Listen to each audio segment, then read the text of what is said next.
Hello, my name is Michelle Morand. I am founder of Cancer Just the Facts and co-founder of Cancer Treatment Options and Management, a personalized precision cancer medicine research and advocacy service. Also co-founder of Liquid Biopsy Labs, where we provide some of the most advanced diagnostic testing and treatment monitoring.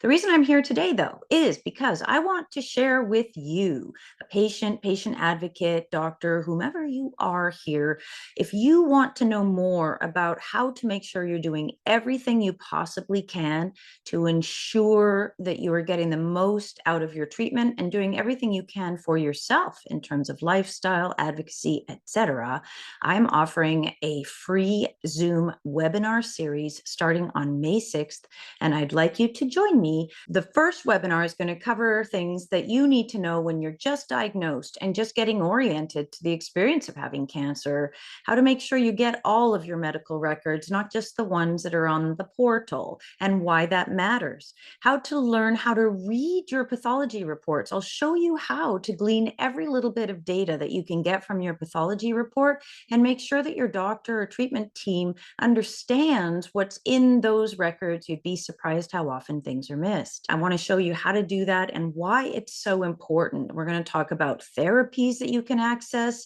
that haven't even been mentioned to you, but are available to you if you just understand how to read your pathology report.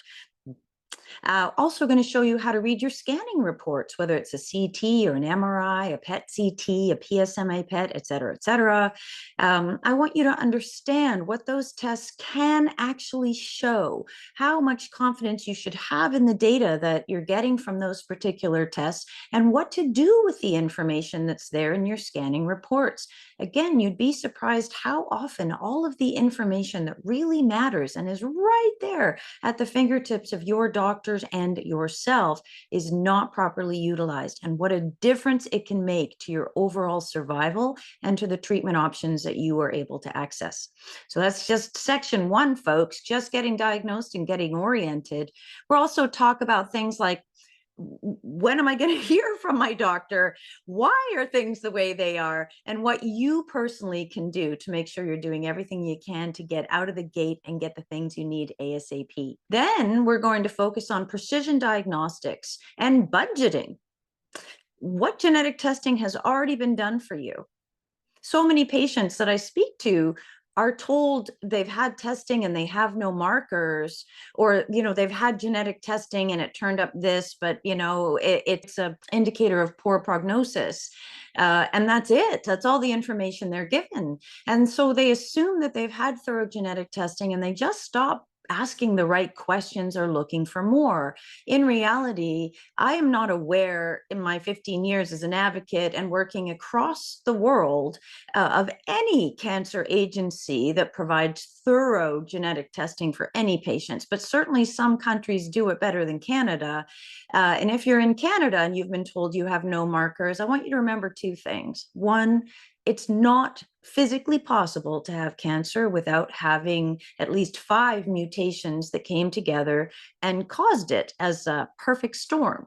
So if you're told you have no markers, really what you're being told is the small number of mutations that your cancer agency tests for did not turn up anything for you. Remember, it's not possible for you to have cancer without having at least 5 mutations or molecular features that caused it. The other thing, of course, that you're being told is that either your doctor doesn't understand that about cancer, or they're not sharing fully transparently with you about the limitations of their pathology department versus what is possible.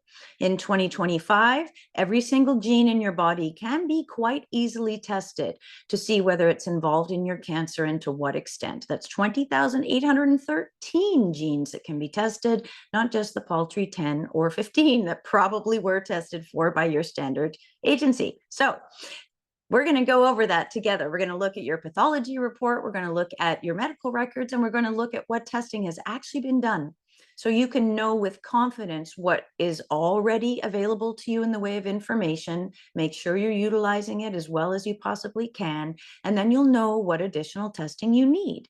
We're going to talk about the different types of tumor testing. We're going to talk about blood-based testing or liquid biopsies. We're going to talk about the difference between tumor testing or cancer mutation testing and inherited mutations testing. You're going to come away very well educated about what's already been done and what can be done for you, and most importantly, what you absolutely need to have in order to make sure that the most likely targets for you have been identified and that you have all of the evidence you need to help your doctor, cancer agency, insurance company, whatever it is, do better for you within the context of your budget. We're also going to talk about the different tests available, whether it's tumor DNA, various other things, what they have over each other, what they cost. And therefore, we're going to be able to dial in what it is that you need and which tests are going to be best for you based on your budget. Next, we're going to talk about crafting your treatment plan. We're going to talk about what else is there beyond chemo. So many people struggle to understand how many new, like hundreds of new therapies there are that are not chemotherapy, that are approved therapies, by the way, not experimental. But so often cancer agencies still talk specifically about chemotherapies, and patients assume that that is the best that can be done. We're going to talk about all the new different types of therapies, different types of targeted therapies, different types of immune therapies. We're going to talk about antibody drug conjugates and BiTEs and CAR T and so many other things. I'm going to show you how to look online at the mutations that you already know that you have. Probably some have been identified in your pathology report, and we'll use those as an example for how you can do your own research to see what other therapies might be available. And then, of course, backing up to our prior section, if we get some good genetic testing done for you, we're going to have so many more mutations and therefore targets for all these different therapies. I want you to know everything you possibly can about your cancer, and I want you to know how many different treatments there are so that you understand how important proper tumor testing or liquid biopsies are, and how knowing all of the molecular features of your cancer and how they interact with each other to either keep your cancer at bay or help it to flourish. I need you to understand all of that so that you can make the most educated decisions about what therapies are right for you. I want to talk also about the crafting your treatment plan. We're going to talk about how to access the right clinical trial. If your drug is not yet available in your country or at your cancer agency in an on-label way, there very likely is going to be a phase 3 clinical trial. These are not experimental phase 3 trials. We already know the drug works. We know the dose. We know the molecular features of the people that it works for. Phase 3 clinical trials are performed in Canada largely, both, I think, so the government can show it's doing due diligence with treatments that have already been fully approved elsewhere and maybe even in use for many years in other countries. I also wonder if they're not just maybe trying to slow the roll of these targeted therapies into our healthcare system because we are a little depleted financially. So point is, there's ways for you to get access to these very new therapies, even they're not yet fully on label and therefore available with full coverage at your cancer agency. There's a lot of things that you can do to help yourself get access to these things before you reach the point of having to pay out of pocket. And even then, there's a lot you can do to reduce the cost of those drugs. Also, in the crafting your treatment plan section, we're going to talk about alternative and integrative therapies. We're going to talk about the pros and cons of these types of therapies. Specifically, we'll talk about the main therapies that naturopaths often recommend, who they work for, what is the evidence for them, and how would you know that they're right for you and when is the right time to apply any that are in fact right for you. Then we're going to talk about advocacy and system navigation. How are you going to get access to the right specialist if your current treatment team doesn't have the right specialist? What kinds of things can you do? Let's say you've been diagnosed at stage 4 and your doctor tells you that surgery isn't an option, but intellectually that doesn't make sense. You might have a few small lymph nodes or metastasis to another area, but doesn't it make sense that removing the bulk of the tumor or the main tumor would help prolong your life? Yes, it does. And in many countries that is done. And I'm going to show you how to figure out if in fact that's true for you, or other similar things where you've been told you can't have radiation, for example, but it might just be the type of radiation that your cancer agency offers, or even the way that your radiologist is looking at things, as opposed to there is no way that you could have surgery or radiation that would benefit you significantly. We're going to talk about that and how you can tell which category you fall into and how you can access the specialists you need to get the proper second opinions and either have them provide the care or circle back around to your healthcare system and your primary doctor and help encourage them to do better for you. We're going to talk about all the different things that you can do to maximize what your cancer agency, your healthcare system, your insurance government coverage can provide you, and the places that you can enhance your cancer care the best, things that you can do to top up or add evidence that really helps to get the prescriptions you need and to get access to the things that you need most. And of course, we're going to talk about how to talk to your doctor about these things. Every single day, I hear somebody that I'm talking to that has cancer and wants to do better for themselves ask the question, what if my doctor is mad? What if my doctor is upset? Or how will my doctor receive this? What if they don't like that I'm asking them to do better or different, or asking them to provide me with something else? And that's a reasonable thing to ask.